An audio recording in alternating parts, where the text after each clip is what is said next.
উত্তর নূরপুর নুরানি ও হাফিজিয়া মাদ্রাসার উদ্যোগে আয়োজিত আজকের এই ঐতিহাসিক তাফসিরুল কোরআন মাহফিলের সম্মানিত প্রধান মুফাসসির বিশিষ্ট আলিমে দ্বীন আওলাদে রসুল হযরত মাওলানা সৈয়দ মাহবুব ইজ্জুদ্দিন জাবেরি আল মাদানী, আল্লাহ ওনার হায়াতে বারাকা দান করুন, সবাই বলে আমিন। আজকে এখানে উপস্থিত বিশিষ্ট ইসলামের চিন্তাবিদ হযরত মাওলানা মীর মোহাম্মদ আব্দুল ওয়াদুদ, হযরত মাওলানা আল আমিন আনসারি, জামাত ইসলামী নাঙ্গলকোট উপজেলার নায়েবে আমির মাওলানা ইউসুফ আলী সহ সভাপতি জনাব মোহাম্মদ হেলাল উদ্দিন সহ সম্মানিত ওলামায়ে কেরাম, তরুণ যুবক ভাইয়েরা, মুরব্বিয়ানে কেরাম, পর্দার আড়ালের মা এবং বোনেরা, আসসালামু আলাইকুম ওয়া রাহমাতুল্লাহ। আল্লাহর দরবারে লাখো কোটি শুকরিয়া। শীতের মাঝে আমরা যাদেরকে আল্লাহ কবুল করেছেন, আমরা সৌভাগ্যবান তারাই যারা এই জান্নাতের বাগানে হাজির হওয়ার তৌফিক আল্লাহ দিয়েছে। সবাই আলহামদুলিল্লাহ। আল্লাহ ইচ্ছা না করলে কি আমরা আসতে পারতাম? এটা আল্লাহর একান্ত অনুগ্রহ, আল্লাহর দয়া।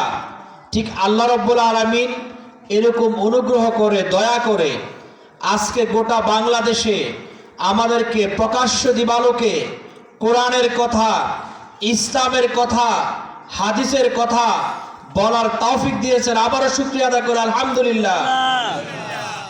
আপনারা সাক্ষী, বিগত 16টি বছর এদেশের আলেম ওলামারা কোরআন থেকে, হাদিস থেকে মসজিদের মিম্বরে দাঁড়িয়ে সত্য কথাটি বলতে পারেনি, ঠিক কিনা?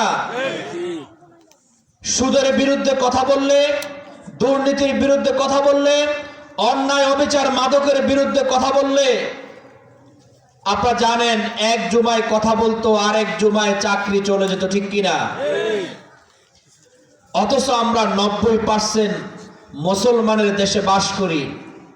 এই বাংলাদেশের পরিচয় বিশ্বের 3য় বৃহত্তম মুসলিম দেশ। এই দেশে কোরআনকে জঙ্গি বই হিসেবে আখ্যা দেওয়া হয়।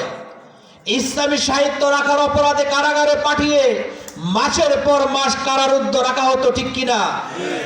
সে অবস্থা থেকে আল্লাহ আমাদের মুক্তি দিয়েছেন। আবার বলে আলহামদুলিল্লাহ।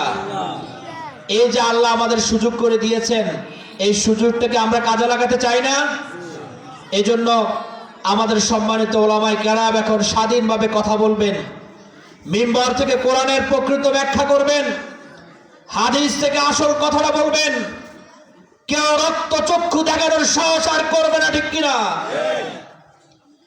বরং যারা রক্ত চক্ষু দেখাবে তাদের বিরুদ্ধে যুব সমাজ, আলেম ওলামা সকলকে সাথে নিয়ে প্রতিরোধ করতে হবে। 90% মুসলমানের দেশে আমাদের আফসোস হয়, যারা কোরআনের বিরোধিতা করেছিল, যারা তাফসির মাহফিলে 144 দ্বারা দিয়েছিল, তারা অমুসলিম কেউ ছিল না, তারা মুসলমান নামধারী মুসলমানের পরিবারের সন্তান ছিল, ঠিক কিনা? আমাদের বড় আফসোস লাগে আমরা যখন দেখি রাজনৈতিক কারণে কোনো পুরুষকে গ্রেপ্তার করে নিয়ে যায়, তখন মনে করি এটাই নিয়তি। কিন্তু আপনারা পত্রপত্রিকার মাধ্যমে দেখেছেন, টিভি নিউজের মাধ্যমে দেখেছেন, আমাদের মা এবং বোনেরা কোরআন তালিম করতেন, সেখান থেকেও তাদেরকে ধরে কারাগারে প্রেরণ করা হতো, ঠিক কিনা? 6 মাসের গর্ভবতী, 7 মাসের গর্ভবতী মাকেও শুধু কোরআন তালিম করার অপরাধে কারাগারে নিক্ষেপ করা হয়েছিল, ঠিক কিনা? আজকে সিরিয়ার দিকে তাকিয়ে দেখুন, শ্রীলঙ্কার দিকে তাকিয়ে দেখুন, বাংলাদেশ উজ্জ্বল দৃষ্টান্ত। যারা এই জালিমের ভূমিকা অবতীর্ণ হবে, যারা এই জুলুম করবে, তাদের পতন অবধারিত আজ এবং কাল হোক। এজন্য এখান থেকে আমাদের শিক্ষা গ্রহণ করতে হবে। আমরাও পাড়া মহল্লায়, গ্রামে গঞ্জে অনেকে জুলুম করি, নির্যাতন করি, মাদকের ব্যবসা করি, সন্ত্রাসী করি, চাঁদাবাজি করি, কিন্তু দুনিয়ার জীবনের চাইতেও আখিরাতের জীবনে আমাকে হিসাব দিতে হবে।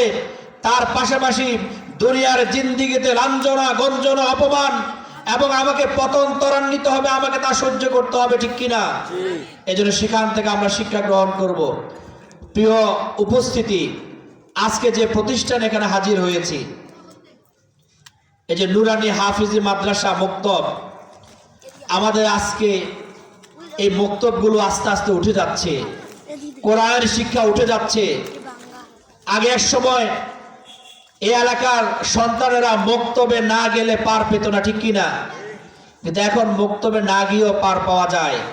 কোরআন শিক্ষা থেকে আস্তে আস্তে আমরা দূরে সরে যাচ্ছি, ইসলাম শিক্ষা থেকে দূরে সরে যাচ্ছি, যার কারণে আপনার রক্ত মাংস গড়া অর্থ দিয়ে আপনার যে সন্তান শিক্ষক হয়, অনেক বড় চাকরি করে, ওই সন্তানরা আপনাকে ঘরে তোলে না, আপনার চিকিৎসার খবরে নেয় না, আপনার লালন পালনের দায়িত্ব গ্রহণ করে না, আপনাকে বৃদ্ধাশ্রমে পাঠিয়ে দেয়, ঠিক কিনা?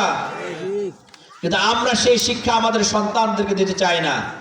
আমরা কোরআন থেকে শিক্ষা দিতে চাই, যে শিক্ষা পেলে আমার সন্তান আমার জন্য আমৃত্যু সেবা দিবে এবং আমার মৃত্যুর পরে কবরের পাশে দাঁড়িয়ে আমার জন্য দোয়া তুলে আল্লাহর কাছে দোয়া করবে, ঠিক কিনা? এজন্য এরকম প্রতিষ্ঠানগুলোকে, মক্তবগুলোকে, হাফিজিয়া মাদ্রাসাগুলোকে আমাদেরকে আরো সমৃদ্ধ করার জন্য সবাইকে এগিয়ে আসতে হবে। পর্দার আড়ালের মা এবং বোনেরা যারা আছেন, আমি তাদের কাছে বিনীত অনুরোধ করতে চাই, আপনার সন্তানের দিকে নজর দিন।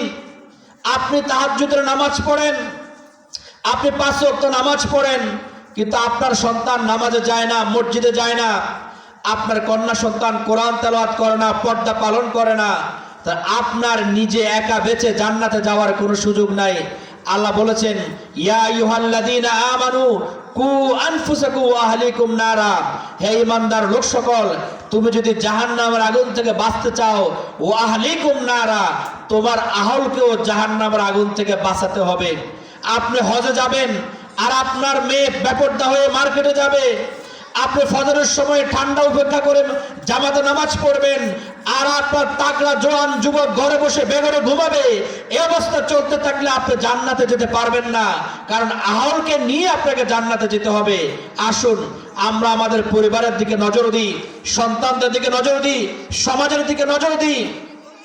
আজকে আমাদের সমাজে হিংসা, প্রতিহিংসা, বেলাল্লাপনা, বেহায়াপনা, মাদকের ব্যবসা, সুদ, ঘুষ, দুর্নীতি ছেয়ে গেছে। এই অবস্থা থেকে, আল্লাহর গজব থেকে মুক্তি পেতে চাইলে সমাজকে কোরআনের আলোয় আলোকিত করতে হবে।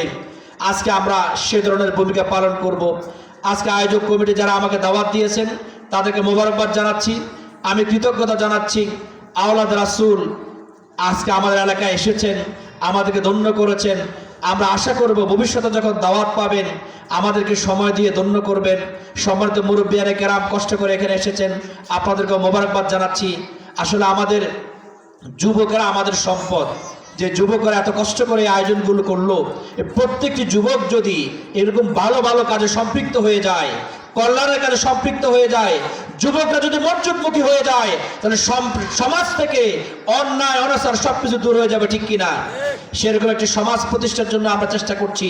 কুমিল্লা 10, নাঙ্গলকোট, লালমাই, সদর দক্ষিণ এই আসনটিকে আমরা এদেশের আলেম, ওলামা, শিক্ষক, শ্রমিক, মজুর, ব্যবসায়ী সকলকে নিয়ে আমরা একটি সুখী সমৃদ্ধ জনপদে গড়ে তুলতে চাই। আপনারা কি সাথে থাকবেন ইনশাআল্লাহ? ইনশাআল্লাহ আমাদের কবুল করুন। সকলকে ধন্যবাদ জানিয়ে আমার কথা শেষ।